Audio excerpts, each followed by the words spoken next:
into it. Hello and welcome into the Knicks-Verse. My name is George, and if this is the first time you've been here or you've been here before but have not subscribed yet, please do so, along with hitting that thumbs up button for me and dropping your comments and share the video, please. That would be great, but I definitely want to hear your comments, especially about a video like this. Diving into some analytics here, looking at the stats, looking at how the Knicks have been responding to OG Anunoby's absence. He got injured on November 14th. The Knicks were able to win that game that night, even though he only played 5 minutes, but since then they've been 2-2. So before that they were 7-4, and I'm including the game he got injured in on the since he's been injured side because they had to play 43 minutes without him and they won that game, so they're 3-2 since then. But this is a period of time where the Knicks are facing a somewhat soft schedule, and it would be really imperative for the Knicks to be able to overcome his absence, even though overcome his absence and win and have at least a plus 500 record, which they are at right now. But it would be really, it would really be good for them in terms of the standings by the end of the year, and to also prove to the fans that this team has everything that it needs to have to get to the mission, the end goal here. Now, here's the other thing: they don't have everything. So this is going to actually expose what it is that they actually need. And one thing that they definitely need, actually it's two things, but they both combined together, is they need to be more aggressive and they need to hustle.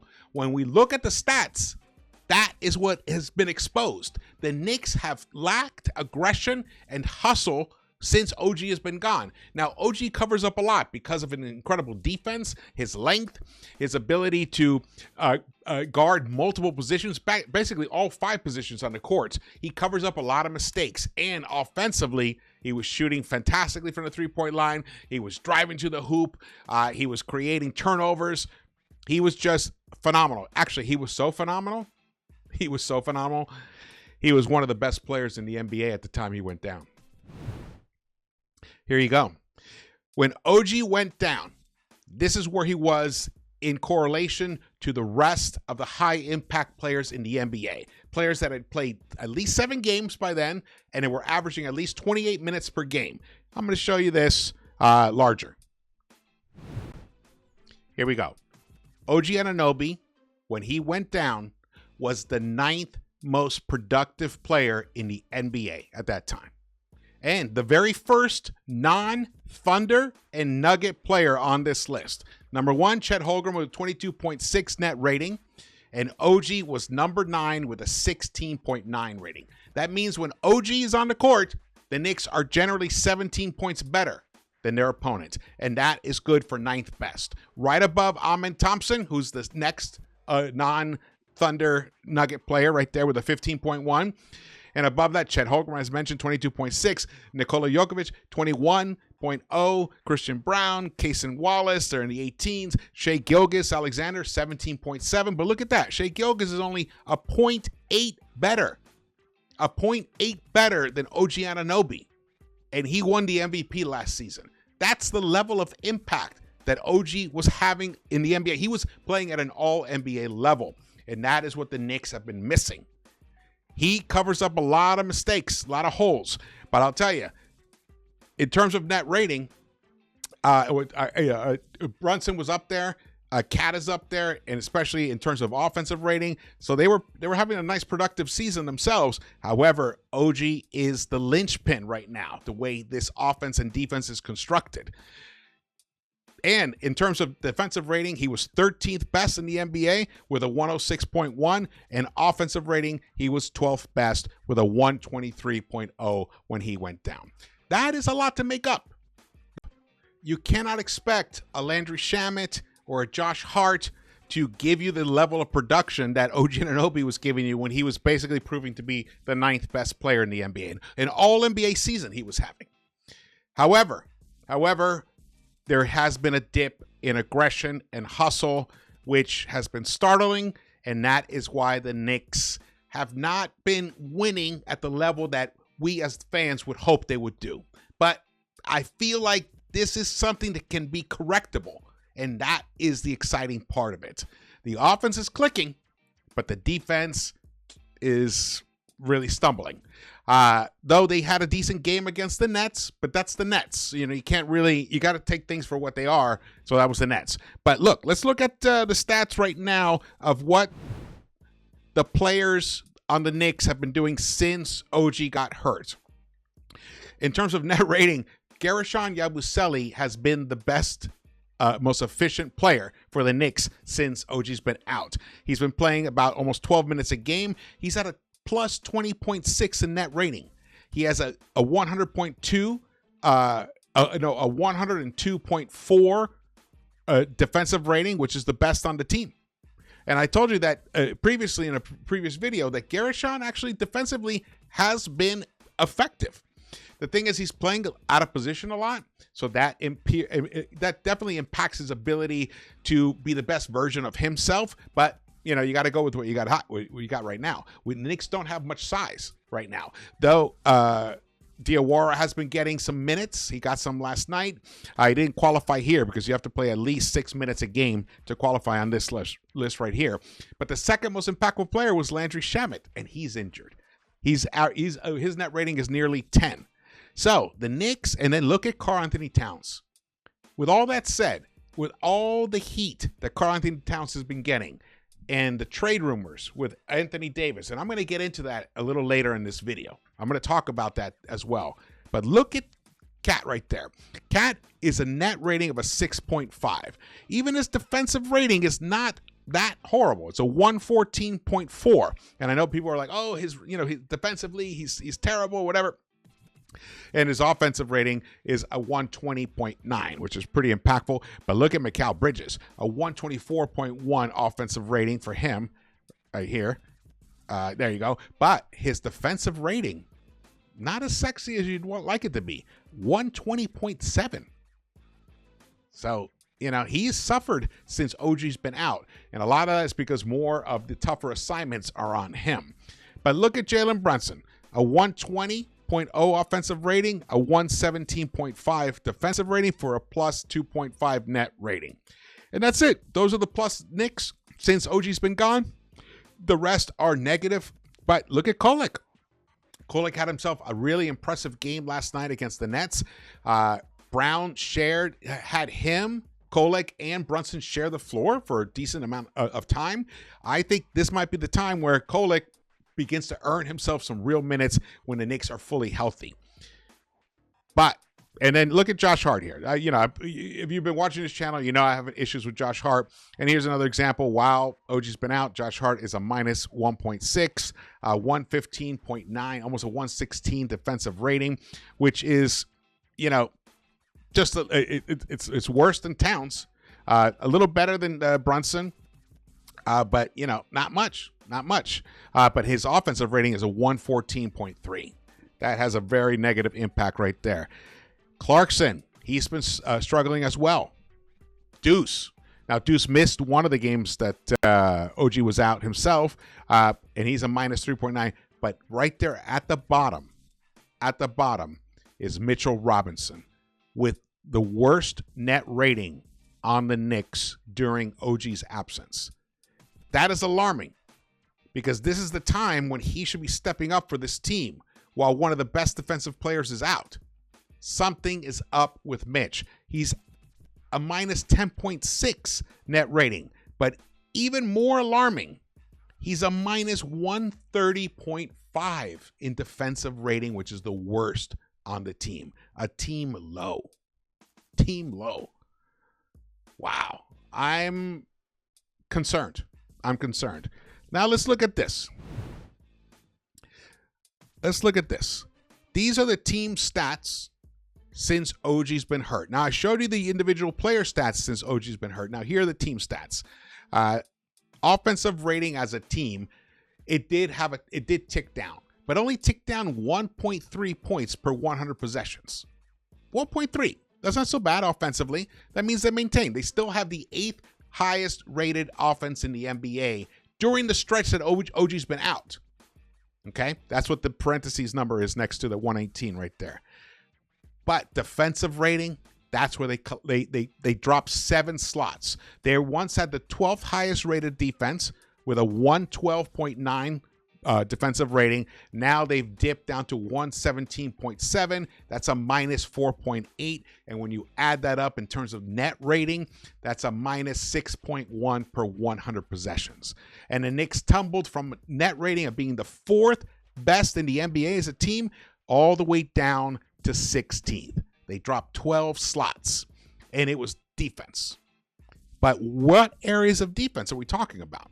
All right, well, let's look at the field goal percentage here right now. Shocking stat. The Knicks are actually shooting better from the field since OG got hurt. They are shooting 48%, which rose from 19th, which they were at 45.9% before, up to 48%. That's 10th best in the NBA. That's a plus 2.1 per game. 3-point shooting, though, that's the glaring area right there. They were once almost nearly 38% from the 3-point line, which was 7th best in the NBA. Now they've dropped all the way down to 23rd ranking in the NBA with just 33%. They're hitting 1 of 3 only from the 3-point line. Now their attempts are still up there, which is good because you need to keep the attempts up, but that's a nearly minus 5% dip in 3-point shooting. That is where the offense has been hurt. But again, look at the offensive rating, though. In terms of the offensive rating, they've only lost 1.3 points. So that means they're making up their points somewhere else, and that is in points in the paint. The Knicks were only 26th ranked in the NBA when OG was still playing. They were getting 45.6 points per game in the paint. Now they're up to 12th. They're averaging 51.2 points per game. That's a plus 5.6 points per game. That's where they've been making up for it. Excuse me. And then points off turnovers, though. This is alarming because you can see this is where OG really has a tremendous impact on the game. They were averaging about 20 plus points per game off of turnovers, which was 9th best. Now that's dipped down to 16.2, which is down to 21st. So they've lost 4 points per game off of turnovers. All right, let's keep this going because the story will surprise you. Possibly, maybe not. Maybe you guys are all onto it already. All right, now we look at the opponent's field goal percentages. Before OG got hurt, the Knicks were keeping their opponent's field goal percentage at 47.9%, which was not that good. That's 22nd in the NBA. And then they were letting opponents shoot nearly 39% from the 3-point line, which is 26th ranked. But now they've actually improved the opponent's field goal percentage. They are holding opponents down to 45%, which is 7th best in the NBA. That's a nearly 3% downshift for their opponents. That's great. In terms of opponents' 3-point shooting, they got them down to 1.6. That's a 37.3%, which is 19th ranked. Okay, so they're doing their job in terms of impacting their opponent's shooting efficiency since OG's been out. And that, to me, was an incredibly surprising stat. However, the opponent's points are up. Now, how does that happen? The Knicks were limiting their opponents per game to just 113.7 points per game, which was good for 9th best. Now, they're letting opponents score 118.2. That's a 4.5 increase in points allowed per game. So where is that happening? They are letting their opponents get many more field goal attempts. The field goal attempts have spiked up. The Knicks actually led the NBA at the time when OG went out in limiting opponent field goal attempts at 83.9 per game. Now it's spiked up to 90.6, which is 19th. That they have shifted basically 18 slots right there.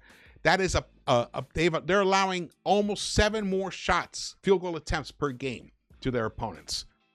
That means they're getting second chance opportunities. And that is the bottom. And they're getting to the free throw line. And they're getting more offensive rebounds. And those are the next rows right there. After field goal attempts, offensive rebounding. Opponents are getting 2.3 more offensive rebounds per game now. where the Knicks limited that. They had the sixth fewest. They were allowing the sixth fewest in the NBA. And in terms of free throw attempts, they were really efficient in not sending their opponents to the free throw line. They were fifth best in terms of limiting free throw attempts at 22.8. Now it's gone up to 27 free throw attempts per game, which is 22nd in the NBA. That's a plus 4.2 in free throw attempts, even though it says minus here. That's the shift. It's a negative. It negatively impacts the Knicks. They're allowing 4 more free throws per game, and they are allowing 4.5 more offensive rebounds per game. And what do offensive rebounds translate into? Second chance points, usually. And in terms of opponents' second chance points, the Knicks were once the second stingiest in the NBA in allowing only 12.2 off opponents' second chance points. And now it's gone up to 18.6. That's 6.4 more second chance points. And that is the shift. That is the shift right there. That's why that's here. You see the net rating? Minus 6.1 shift, 6.4 off opponent second chance points. That's what it is. And why are they getting more second chance points? Why are they getting more field goal attempts? Because the Knicks, for one, we've gotten smaller without OG out there. Remember, it's not just his height. He's 6'7", 6'8", but his length and his ability to hedge, his ability to, just eat up space. And the one guy that you think would be able to overcome that would be Mitchell Robinson. But he has not. As I showed you before, his defensive rating has cratered. And that is why the Knicks are in the situation that they're in right now. But this is the shocking thing, and it comes down to aggression and hustle. And last night against the Nets, they were more, especially Cat. He was much more aggressive. Josh Hart, he was hustling for the ball. This is what we need, night in, night out. That is not, it's not about the shot dropping through the net. It's about hustling to get that loose ball. It's by not sending the opponent to the free throw line unnecessarily, not giving up offensive rebounds, and not giving up second chance points to the opponent. Now, this next card saddens me because I am one of the biggest Mitchell Robinson fans on the earth there are. This is Mitch's stats since OG's injuries. Now, he only played 5 games before OG got injured. He was averaging 16 minutes a game. Now he's up to 17, almost 18 minutes a game since then. So it's pretty comparable. But the points per game, he was averaging 4.4 before. Now he's down to 3.5. So offensively, a down tick. Offensive rebounding, he at the time was the number 1 offensive rebounder in the NBA, 5.4 per game. Now he's down to 4.3, which is still up there. It's 7th best in the NBA, but that's 1.1 less offensive rebounds per game that he's getting, which usually translates into a bucket of some kind. Rebounding, overall rebounding, he was averaging 8.4 rebounds per game, which was 26th best in the NBA.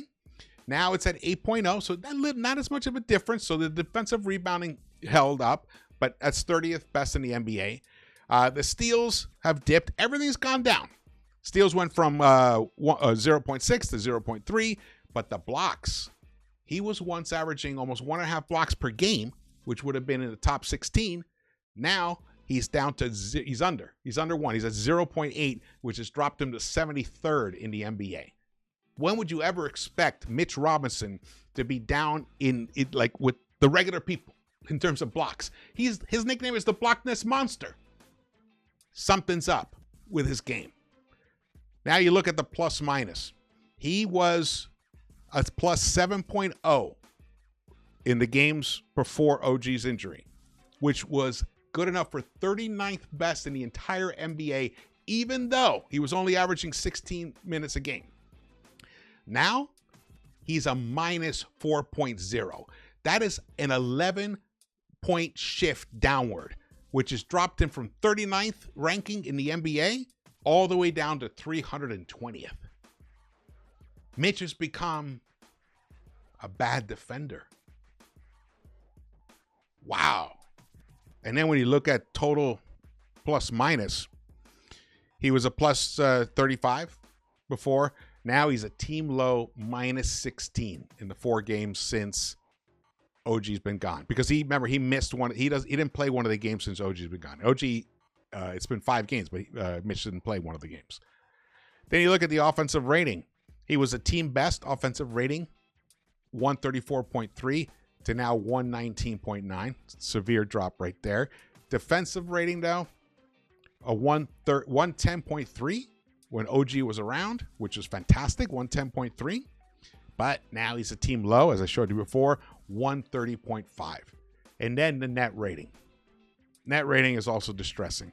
He was a team best plus 24 in net rating. Now he's virtually a team low, minus 10.6. So Mitch Robinson has to get back to being the monster that he was before. The monster that we've seen in the playoffs, the blockness monster, this load management situation thing, the minutes management. I don't think it's working.